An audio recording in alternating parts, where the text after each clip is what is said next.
कुङ्कुमचन्दनलेपितलिङ्गं पङ्कजहारसुशोभितलिङ्गं सच्चित्पापविनाशनलिङ्गं तत्प्रणमामि सदा शिवलिङ्गम्।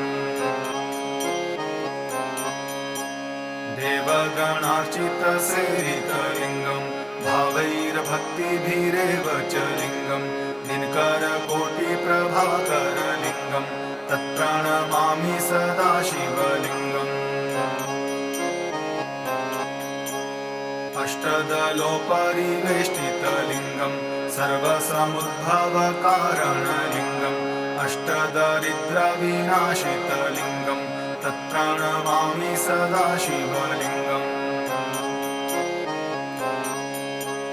सुरगुरुसुरवरपूजितलिङ्गं सुरवनपुष्पसदार्चितलिङ्गं